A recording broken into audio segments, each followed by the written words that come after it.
Hi, everyone. My name is Aunshul Rege, and I'm here today with Patrick Laverty. Thank you so much for joining us for our talk titled Learning About the Human Vulnerability in Cyberattacks via a Social Engineering Capture the Flag competition. We want to thank NICE for giving us the opportunity to present our work, and also the National Science Foundation for supporting this educational effort. So a little bit about us. My name is, as I said, Aunshul Rege. I'm an associate professor with the Department of Criminal Justice at Temple University, and I also direct the CARE Lab. I'll be talking about that in a little bit. And as I said, we are joined today by Patrick Laverty, who is a Rapid7 hacker and also the co-organizer for Layer 8 conference. So you'll be hearing from Patrick in a little bit as well. What's on the agenda today? We want to give you a little bit of background. We want to talk about the inaugural Collegiate Social Engineering Capture the Flag competition, give you a little bit of behind the scenes look, the actual live event, let you know about the winners and the prizes that they got, and some of the lessons that we learned along the way and what's in store for us next. So with that, let's dive right into the context. So I, as an educator, I'm always curious about looking at how are we training the next generation workforce, particularly in the area of cybersecurity. And I'm sure we're all aware that there's general shortage of cybersecurity professionals. Depending on the source that you look at, you're going to get different stats. But bottom line, we need more professionals in this space. And I'm often envious of my colleagues in computer science and engineering that are already investing heavily in training the next gen workforce. They offer hands-on or experiential learning projects through their courses, such as ethical hacking or digital forensics and so on. And there are many, many competitions that are technical in nature that students can compete at. The question then arises is, how are we training the next gen workforce in understanding about the relevance of the human factor in cyber attacks and cybersecurity, and why should we really care about this component? Well, one area that's of particular interest that is on the rise is the relevance of social engineering in cyber attacks and security. So I'm going to pass it on to Patrick to give you a little bit more about this. Everybody. So I just wanted to kind of describe to you a little bit about social engineering, what it is in case you're not really completely familiar with it. And also, as we go through this, talk a little bit about some of the ways that I get to use social engineering in my job, since I get to do this for real. The definition that we really like for this comes from Chris Hednaghi, or you can also find him in various places known as Human Hacker. He describes it as it's any act that influences a person to take an action that may or may not be in their own best interests. And we often think about social engineering and kind of usually the context of it being a bad thing, but there's social engineering that really happens all the time from lots of different people. I have this presentation that I like to give, and I also gave it once for Anshul's students. And one of the questions that I like to ask people is, who are the best social engineers that you know? And people will always come up with like, oh, well, there's this hacker guy, there's that hacker guy, or there's car salesman, and all that is completely true. But what I like to think of as the best social engineers are kids. If you have your own kid, your kid probably knows how to social engineer you the right way. And the example that I like to give is if they come up to you and say like, can I get ice cream? You're probably gonna be like, no. And they'll be like, please, no. And then they'll give you like that big, cute smile, please, can I have ice cream? You're like, okay. They just social engineer you into getting what they want. It's in their best interest. And we also are interested in this kind of thing because of the types of attacks that are happening everywhere. There are billions of dollars that are lost in social engineering attacks, things such as phishing. You probably get phishing attacks all the time. These are social engineering. Just about everybody has experienced these types of things as well. How do we do it? Well, we do it with a whole lot of research. We kind of start getting into it. And most times, the vast majority of our time spent doing social engineering is actually not doing the social engineering. It is going to be what we referred to as reconnaissance, or open source intelligence gathering. We try to get information about the target first. Out of a 5-day social engineering engagement, we might spend 4 of those days just getting information because it really requires preparation. So that is kind of a real quick background idea of the social engineering that we work with. And then back to you, Aunshul. Great, thanks, Patrick. So as an educator, I found this to be absolutely fascinating. And I said, well, this is a completely socio-psychological aspect of it. It doesn't really require any technical expertise. So how can we in the social science space or in the liberal arts domain really use this and incorporate this into our curriculum? So as I mentioned, I direct the CARE Lab, and CARE stands for Cybersecurity in Application Research and Education. And we're really interested here in looking at a multidisciplinary dialogue, right, between academia, industry, government, with the understanding that it's only through this intersection that we're going to get a really creative and a unique and a holistic mechanism of understanding cyber attacks and cybersecurity. So one aspect of the work that we do at CARE is the E, right, in CARE, education. And what we've been doing over the past couple of years, 2017 onwards, is we've developed social engineering course projects for our students to do in class. And the idea here is to get our students to understand the human aspects in cybersecurity. And typically, the students enrolled in my class are both from social sciences and from computer science. So they try a whole bunch of different activities like shoulder surfing, OSINT, as Patrick mentioned. We've done pre-texting, developing pre-text, and so on and so forth. Now, we've mapped most of these projects onto the NICE Workforce Framework, which is really cool.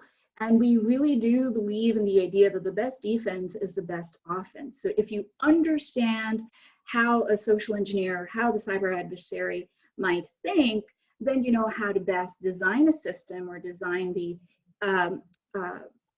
human and protect the human and the corresponding systems that the human interacts with. So the bottom line here is experiential learning is key. You learn by doing an activity. And as I said, we've been doing this in my course for the past couple of years now, but I thought, how can I make this more mainstream? How can I take it from my classroom and broadcast it to a much larger audience? So I had been working on these projects, and I had done enough that I had a proof of concept that I thought, okay, you know, I'm gonna go start sharing it with the world. And one place that I decided to do that was at a conference. And I came across in 2018 a new conference. This was a Layer 8 conference, and they were accepting papers on all things social engineering. So I thought, you know what, I'm going to go ahead and submit this talk, and I'm going to see what happens. And boy, oh boy, did all the stars align. And I think I was destined to meet Patrick at this conference. So I'm going to go ahead and pass it back to you, Patrick, and you can tell them all about Layer 8. Right, that'll be a whole lot of fun. Also, if anybody has any questions, there is a Q&A section right here in Zoom. You can send those, and Aunshul and I can try to answer those. But yeah, I've been organizing conferences for a few years, and I decided that I wanted to try something a little bit different. So I created what is called the Layer 8 conference. Where does the name Layer 8 come from? Well, if you're familiar with the OSI model of networking, it usually goes from Layer 1, which is like the physical plug in the wall and how the wires and all that kind of touch each other, all the way through the different stages of networking, all the way up to the application, you know, things like Word and Excel and web pages that you might use. But then we decided that it probably has one more layer on top of that, at least, the human. So instead of layers 1 through 7 of the OSI model, we added Layer 8, which is hacking the human. And we created what was the first, and still I think only, conference anywhere in the world that solely focuses on social engineering and OSINT. And we had that in 2018. I was just kind of hanging out in the main conference room that day in 2018, kind of getting set up at lunchtime for the afternoon session. And there was this one person just sitting there in the audience preparing. So I just kind of as the conference organizer, decided to strike up a conversation with this attendee, and it turned out that was Aunshul. And she started telling me all these great ideas of things that she wanted to do one day, including potentially create this social engineering capture the flag competition, which at that time I thought, well, that's interesting. And that'll be awesome if she can ever pull that kind of thing off. Well, guess what? We did. And that's what we're here to tell you a little bit more about. But if you want to hear more about the Layer 8 conference, we've had that for 3 years. You can find all of our videos of talks on YouTube. We also have a podcast, which you can find the Layer 8 podcast on just about any platform that has podcast episodes.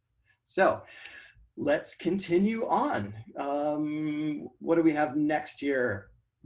Aunshul, we have the agenda. So yeah, getting into the planning. How did we plan this out? Thanks, Patrick. And so Patrick and I revisited this idea, I think, every year since we first met. And this year I said, you know what, Patrick, what do you think? Should we do it this year? And we started having these conversations in April. And of course, we had lots and lots of logistical issues that we had to think about. Are we going to do this in person? Are we going to do this online? As you can imagine, there was a lot of uncertainty, and we decided to go ahead and make this entirely virtual. We decided to hold it in the first weekend in October because that is Cybersecurity Awareness Month. And we decided to keep the scope to undergraduate students only because the course projects that I had developed and the students that I had engaged with through my own course were all at the undergraduate level. So that just came naturally in terms of determining the scope. In terms of the platform, we decided to go with Zoom because that is what is offered by Temple University. And then came the next big question is, how do we get the word out? As I mentioned, this is our first time doing something like this. So obviously, I am part of the NICE listserv. I am a member of the NICE competition subgroup, working group. And so we decided to advertise it there. We promoted it at the Women in Cybersecurity. That's a pretty large network. I reached out to other academics that I knew. We found student clubs that were interested in all things cybersecurity, and we promoted it there too. And then we had the other aspect of this competition, which is ensuring that everything was done in an ethical manner. And we worked with the ethics board early to make sure that the competition followed all ethical protocols. And the good thing was I had a working relationship with the ethics board because I had been designing social engineering projects for my courses. So they were aware of, this area. They knew sort of overall what the objectives were. So it was nice having that background already established with them. And of course, this was a competition. So I had to work with the risk management unit to make sure we had all sorts of waivers. So things like image and audio video release waivers, where we could use the team's images and audios, ensure that teams signed off on promising to engage in ethical behavior and also to follow the rules of engagement of the competition. So this is all, in the back end, and it's a lot of behind the scenes sort of work that we had to start early on to make sure that when we were ready, that we wouldn't really get, hopefully, any hiccups along any of these lines. Go ahead, Patrick. All right. Yeah, so once we figured out we were going to do it, we had to figure out how are we going to do this and figure out all those little details. One of the things that we thought would be interesting would be to try to bring in some kind of aspect of healthcare to the cybersecurity. So what we decided to do was to have the teams target local medical facilities. Now, part of the waivers and ethical sign-offs was that they could not actually touch any of these. They could not access them. They could not contact them. And they also cannot contact them after the fact with any kind of information. So these facilities really have no idea that they were even targeted. So what we did was for each of the university teams, we figured out, well, it was pretty easy to figure out what city that the university was from. And then we found the largest hospital or medical facility in that city and just said, that's your target. So what we wanted them to do from there was to figure out various social engineering attacks that we'll describe going forward here against those local medical facilities. Again, keeping in mind, they weren't allowed to actually touch them. And we'll show you how that kind of thing was done. So we next had to come up with a team of judges. And what we did for that was to bring in these social engineering experts. These are people who are the best in the world at this. And I'm not just kind of like tooting their horn in that way. The way that we know that these are the best is because every year at DEF CON, which is the world's biggest hacker conference that happens in Las Vegas every summer, where 30 to 35,000 hackers all show up at once, there's this competition called a social engineering capture the flag competition. Where they have dozens or hundreds of applicants for that competition. And one of the prize to the winner of that competition is that they get free admission to the DEF CON conference for life, as well as all that fame and fortune of having won this competition. So what we did was we got some of the winners from that competition to serve as judges. And these are also people that work in the field of social engineering and are hackers in that field. So it was these 5 people plus myself that got to serve as judges. And then we also did webinars with each of the teams and anybody else that wanted to sign up. We offered workshops. So we had Chris Karsh, which each of these were for about an hour, where Chris first explained how to do open source intelligence gathering, or OSINT, how to get information about your targets. And then next we had a presentation on how to do a phishing presentation. You know, we're probably pretty familiar with that kind of thing since we see phishing all the time in our email, but we wanted to really get across to them what types of things are going to be believable and what types of things are really going to get people to want to click on the links. The things that we're really getting across to people is usually in phishing, you want to kind of stress the urgency. You really need to do this now. You need to click on this link now. Don't put it away or wait for later. Because then we also had Alith come in and talk about how to do vishing. Well, what vishing really is just going to be voice phishing, which means phone calls. So that's really going to be about building rapport very quickly over the phone to try to get information. We had this whole big long list of things that they were supposed to get through their vishing phone call, and we'll take a look at those going forward. And then we also had Chris Hadnagi there as one of the presenters as well to give a keynote presentation to kind of give just an overall vision of what social engineering is, as Chris runs socialengineer.com, socialengineer.org, and he's also the one that runs that competition at DEF CON every summer. And then lastly, we also had Snow and Tinker do a Q&A about social engineering with the attendees, where they were able to kind of ask anything they want about any type of social engineering, from physical social engineering, which might be getting physical access inside of a facility, inside of a building, or any of the other types as well.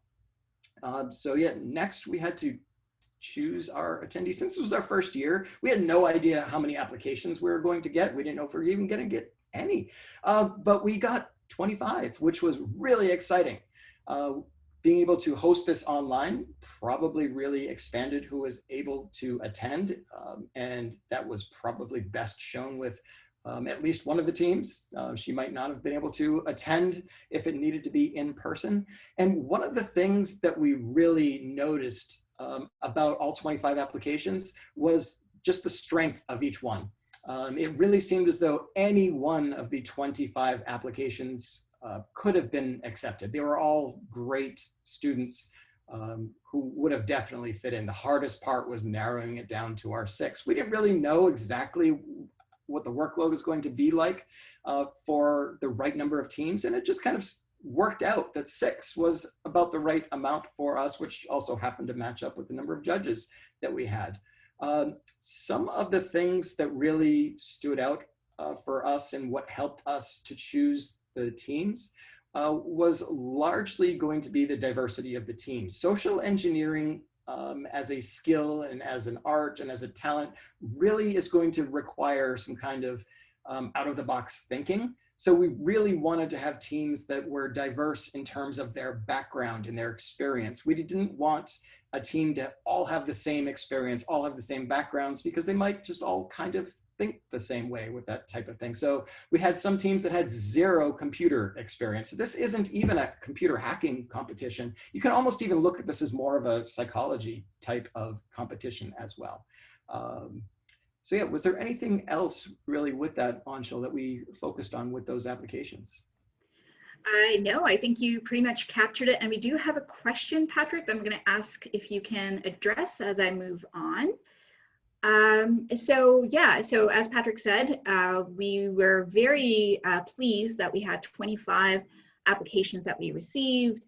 In addition, what was really cool is the judges were in charge of selecting the applications, right? So I, as the academic, sort of stayed outside of that decision-making process. I wanted the experts to be involved in selecting and engaging with the students. And what was really nice is, without me even having to say this, their choices really, really aligned with NSF's commitment, broadening participation, which was really, really cool.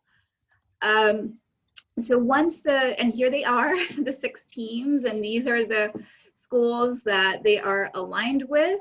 So we had BYU, we had Noroff, which was our only international team from Norway, Arcadian Knights, Cal Poly Pomona, Texas A&M, and the University of Alabama in Huntsville. All amazing, amazing contestants. And we made sure that, they completed all the waivers, that we got, we also did test sessions with them to make sure that the Zoom platform worked. And we also asked them to complete a pre-event survey. Of course, we're interested in how can we make ourselves better. So we wanted to look at, what were their expectations and things along those lines. So moving along, what was the event like? How was it structured? And as I mentioned, we did this in the first weekend in October, so we split it across 3 days. So on the first day, Friday, October 2nd, we held opening ceremonies. This was essentially the meet and greet for everyone.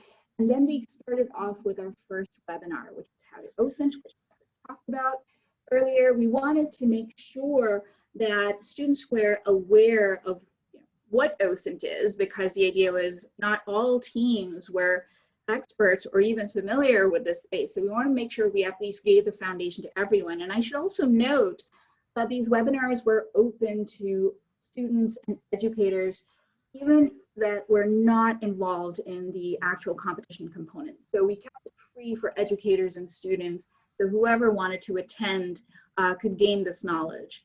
And then at 2 p.m., part 1 of the competition started, which was OSINT. And students were given a list of items, and Patrick's going to go in depth into all of those.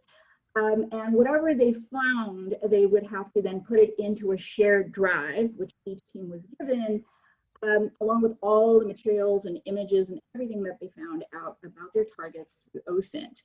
So that was essentially day 1, and teams had till 9 a.m.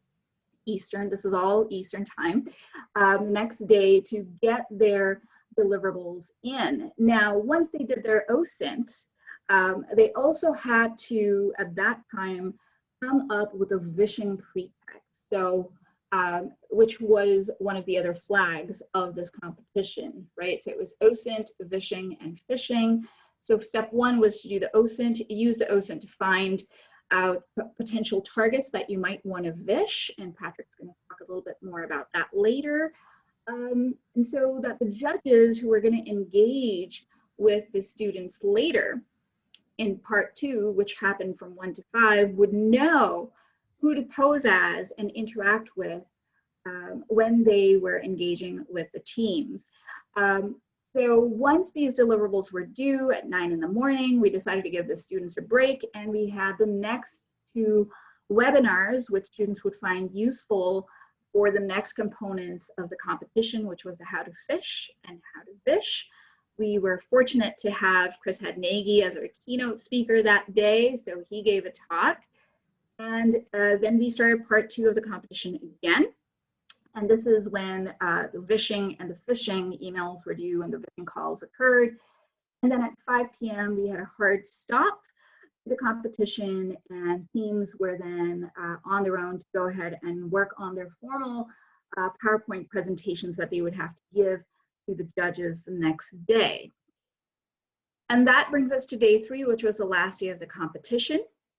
So their PowerPoints were due at 8 in the morning, and then each team was given a designated time to do a formal presentation. The presentations went from 9 till about noon-ish, and then we had our next webinar with Snow and Tinker, the social engineering Ask Me Anything. And then we had a break. Now, what I really liked about this structure was in addition to the formal presentations, students also got a chance to get one-on-one informal debriefings with the judges, right? Where they could ask the judges questions and the judges could give them feedback on how they did. And then at 5 o'clock, we had our closing ceremony and the winners were announced. So those were that's the breakdown across 3 days. Of course, rules of engagement, as I mentioned before, during the entirety of the event, the competition, teams could not engage with the judges or with the organizers. They could not, of course, get external help from advisors or friends or whoever. And they had all agreed to the code of conduct. So no disclosure of findings outside of the competition, not just immediately, but also indefinitely. And same thing about the flags and their experiences. And of course, the most important thing, ethical behavior, so no harm to others. So now I'm going to pass it on to Patrick, who's going to dive into each of the 3 flags. Yeah, so we decided that we wanted to have the students do the OSINT, being able to gather their open source intelligence information, as well as some phishing and vishing with that. So what were some of the OSINT flags? Well, it was probably about 38 of them that we gave various point values to. Some were considered to be relatively easy to find, like an employee email address. So we needed them to go find an email address for somebody that worked at that medical facility. Now, why do we do these types of things? They don't necessarily lead to compromise or bad things by themselves. Really, what the OSINT is going to be about is that INT part, the intelligence. We're trying to put together a picture of the environment so that way eventually we can get to the attack phase. Granted, during this competition, there is no attack phase. And doing social engineering engagements is really, for somebody like me, where I do professional security consulting, my job is to find these weaknesses in whoever I'm assigned to, and then let them know where their weaknesses are so that they can then harden them up. So that way, the actual attackers don't do the same things and then find, like these unlocked doors or open windows. So really what we were teaching them how to do here with the students was to go get their flags, to do this OSINT, to see what kind of information that they were able to get. Things like the guest Wi-Fi password. Now that's kind of nice. Yeah, it's pretty easy. And this might have just required doing some kind of like a Google search. We'll see some examples of some of the things that the students found. Employee username format might be kind of easy to find, photos of employee badges, building schematics. And we also required that there was going to be something that was reproducible. They needed to be able to put it in the report to show us exactly how they found it. Preferably with screenshots or anything like that. And remember, we said no contact. They can't contact the facility themselves. So how do they get this kind of thing? Oh, it's a whole lot of searching. There's lots of different sources out there where people can search and find these types of things. Things like Google, Instagram, Facebook, LinkedIn. LinkedIn is a great place to get this kind of information. So let's see some of the actual flags, targets that these students found. Well, here's one that the Casa Colina students found. Well, they found the guest Wi-Fi password, 1235678. They found this just in a PDF document that they, I'm guessing, Googled for. So that got them some points. We also really wanted to find what might have been like a badge. Why do we care about badges? Well, if I'm a bad guy, what I can do once I know what the badge looks like is I can reproduce one. I can make my own. Because all too often when somebody wants to enter a facility, other people just kind of look to see whether they have a badge. They're not checking whether it works or whether it's scannable, even though, you know, sometimes if they're scannable, we can clone those as well. But if we can get an idea of what an actual badge is going to look like, we can make our own, and that could just get us access into the facility itself. But once we get into the facility, do we know where to go? Well, that's where things like schematics come into play. So if in advance, we can get an idea of the floor plans and where exactly everything is and get an idea of exactly where we want to go, that can kind of help us ahead of time, because there's way too many funny stories with social engineers where they don't have this kind of information and they start just kind of roaming around the building. I have one where there's a person on my team. He was explaining this story where he was trying to get into the main data center for this company. And the data center is where all the servers are stored. That's might be where all the employee information is, or all the credit card information. That's really where we want to get into when we're doing this kind of thing. And he was doing this after hours. So he thought he had like a few extra minutes, and he thought that he found the right door. It wasn't really marked. So he pulled out his lockpicks and decided that he was going to pick the lock to get into the data center, when sure enough, an employee came by and was like, "What are you doing?" He's like, "Oh, I forgot my keys and I need to get into the data center. So I just have, you know, I'm trying to, you know, get through this lock real quick to get into the data center." And the person was like, "That's a closet. That's not the data center. Data center is down that way." It's like, "Oh, okay, great. Thanks so much for that help." So having these schematics can be a huge help to know exactly where you want to go in advance. So those are some of the things that we wanted the students to be able to get for us. Like I said, there was about 38 different things that all ranged from things like the employee email address, because having the right format is super helpful to be able to send like those phishing emails, all the way to being able to find things like sensitive patient information was another thing. Like, that's really bad for medical facilities to have online. And if they can find patient data or any other types of passwords or other knowing what types of operating systems are in use inside, all of that is going to be helpful information for people trying to access into the facility. So they needed to put together a report for before 9 a.m. on Saturday. So we gave them about 15 hours or so to do this. I have no idea how much sleep the students got that night, because the next day, after some more presentations, they had to do their phishing and their vishing attacks. So we required for them to send a phishing email. And really the goal of this was to get the judges to click on a link. Now, we knew that this was going to be a phish. We knew it was going to be fake, not real. So of course we weren't really going to click on it. It was really going to be about the judges deciding, how real does this look, and how much do we really think that if we received this email, would we want to click on it? Would it really be believable? So we put a couple rules on this. We only required one phish from them, just one email. We wanted them to use information that they gathered from their OSINT investigations. They had to include this link. That didn't actually have to work. They can't include any kind of malware or anything else on that's going to be harmful to a computer. But we did also kind of encourage them to come up with an alternative URL for the medical facility that would make sense, something that would kind of be believable, maybe just kind of an off by one letter in the URL. So we really wanted to look at it to see just how believable it was going to be, and whether we would very likely to click on that link, and how much the OSINT was going to be used as well. And let's see. So here was one of the submissions that we got that we thought was extremely believable, where we got this one from Bridget. And it was kind of like, well, I made this mistake and these slides are not going to be the right ones. So can you just kind of replace them with these ones real quick? And that's going to be one of those types of things where that link probably looks pretty believable. It makes sense. She did her OSINT. She knew that there needed to be this presentation that with the slides that needed to be uploaded. So this person who was receiving it would probably be like, yeah, all that makes sense. She did her research. She did her OSINT. This is going to be necessary. And she also has that urgency in there that I mentioned before, where it is the, I will approve of the overtime, just fix it, exclamation point. So it's like, okay, I gotta do this, I gotta fix it. We also kind of really liked how she added at the bottom, sent from my Galaxy smartphone. That was kind of an addition that she threw in for us down there.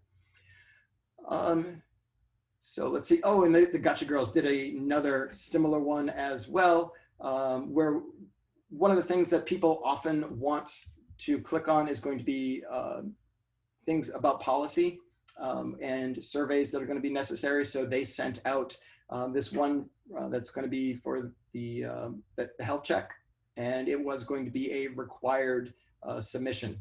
This is a very common thing that we use for our phishing attacks, that we want to make sure that we get people to try to click on something. We tell them that this is urgent. We have this policy that's upcoming, and they even incorporated the COVID-19 into it, which kind of catches people's attention to want to act on that one as well.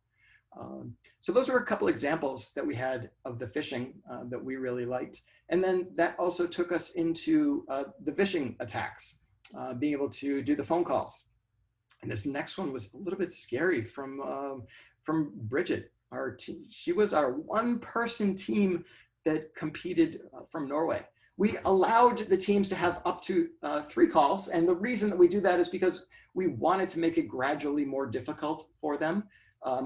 For all 3 calls, they had a combined time limit of 20 minutes. So they had to make sure that they got all those 3 calls done within 20 minutes. And what we did was we met as a team of judges, and we decided that we were going to try to keep it as similar as possible among all the judges, to make sure that all the judges threw the same hurdles and the same level of difficulty at each team. So we made sure that we kind of all stayed on the same page with that kind of thing. We added 5 flags that we wanted them to be able to get from the judge. And we also made sure with the judges that we didn't just kind of immediately hand it over. We made sure that they kind of worked for it a little bit. One of the things that we noticed from some of the teams was the good ones knew just ask for it. The good ones would say, like, what operating system are you using on there? I'm using Windows 7. Do you have the same thing? What operating system do you have? Where others we would hear them just kind of talking around it, but wouldn't actually ask. So that was one of the big pieces of feedback that we gave the students, was just kind of make sure that you ask for what you want. So we tried to make sure that they could go through, and not every team got all 5 of these flags, but really the big one that we focused on was to load the requested web page. Because if you can call somebody up and get them to load a web page that may not be under their control, it can potentially do bad things within the network. That is the type of thing that could then load malware within a system or do who knows what else in there. So we actually have, I don't know if we're gonna have the full 4.5 minutes to actually run this, but we have an audio of Bridget's call here that we uploaded. And this is her 3rd call. She was being given the same level of hurdles through the first couple, and most of the teams kind of handled it all fine. Some of them got a little bit frustrated with it, but she really put on the charm, I think, for this one as well. And she calls up our judge, Tinker, and Tinker is the judge here who is acting as the help desk or the internal team at the medical facility who is in charge of helping people who call. Do you want to try to play a little bit of that, Aunshul? Ring, ring, ring. Tack för I'm trying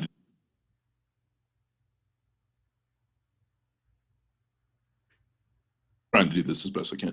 Tack för att du ringte, Somatika Christensen. How can I help you? Hi, this is Bridget. I'm calling from the eHealth service. Okay. Yeah, you see, I'm a temp there. I just started.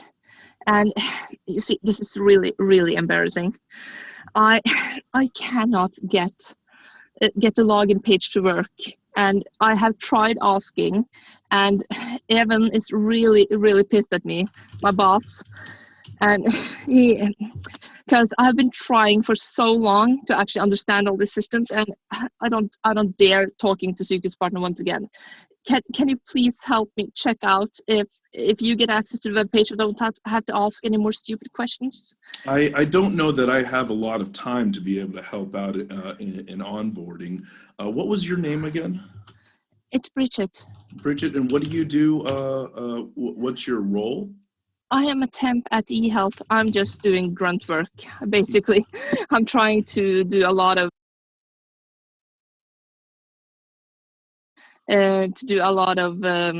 those, documents and stuff. And I'm sorry, I've just been totally out of it. No, and you said who is your boss again? Even Krogstad. And what does he do again? He is the leader, department leader of eHealth. Okay. So, all right. And so what's the specific problem? How can I help you? Oh, you see, I'm trying to actually, get access to the portal, the new portal we've been told about. Yeah. So I'm sorry, we're going to have to cut it short because we do have 6 minutes left, and I'm going to sort of dive into the last little bit here in the last 5 minutes that we have. So who were the winners, and what prizes do we have for them? So Nora, the Bridget, whose call you just heard, she actually, a one-person team, first place, she got $3,000. In second place, we had Arcadia, who actually got $2,000. And then in third place, we had Cal Poly Pomona, who got $1,000. So real quick, some of the things that we learned along the way, what worked for us, obviously the platform, Zoom worked seamlessly, shared drives, email communication on the day of the 3-day competition. All of that worked really, really well. Surprisingly, there were no glitches. Everything was on schedule. Overall, it was just fun for everyone. The students had fun. The judges, I know, were having a blast behind the scenes. What I think we need to improve on is have clearer instructions for the teams, just so that we don't have to keep clarifying things during the live event. So that was a lessons learned. Definitely a larger logistics team at Temple. Back end, it was just me and my poor graduate student, Rachel Blyman, who is phenomenal. So between the two of us, we were managing everything from ethics to risk management to scheduling of teams, the questions, all of that. So we're adding one more person to our team. And start planning even earlier. Patrick and I are already discussing what to do for next year. So that's something that we have to do. The really cool thing, and really quickly, is we have been able to map the competition, the entire competition itself, to the NICE framework's KSAs, right? So in terms of knowledge, you're learning about adversarial tactics and techniques and procedures, the idea that you have to be dynamic, especially during phishing. Can you adapt on the fly? You know about different ways in which targets and threats use the internet. So that's one example of that is OSINT. You're also developing skills in that scenario with social engineering techniques. You're mimicking the threat behaviors, your ability to think like a threat actor, and also to function effectively in a dynamic, fast-paced environment, which is what this competition certainly was. So what is in store for us next? We are processing the pre-event and post-event surveys right now, so we know how we did overall as an event itself. We're also looking at post-event assessment surveys. We're hoping to put all of this together in a report and publish it out on our website in the next couple of weeks. We do want to share the flags with a wider community. We hope to get that done in the next couple of weeks. Disclaimer, check with your ethics board and risk management, right? Like Laverty and the CARE Lab and Temple University and Patrick and I, we're not really responsible for that, right? We covered our grounds, and we trust that you will do the same should you choose to go ahead and try some of these things. Also, what's next that's really cool is I'm happy to say that I have been awarded a new grant from the National Science Foundation. It's called SATC, or Secure and Trustworthy Cyberspace Education, EDU. And what we're looking at is educating STEM students and teachers about the relevance of social engineering and cyber attacks and cybersecurity. So the competition will definitely be happening again. What I want to emphasize is this was an amazing example of an academic, industry, and nonprofit partnership when everything came together. And we made it happen, which 3 years ago I wasn't even sure if it would be possible. What we want to do is make this data, education, and training resources available for free. And we really, really want to embed and embrace NSF's broadening participation mission. So we're hoping to have this next year, October 22nd, 24th, hopefully in person, so we can add a physical social engineering component.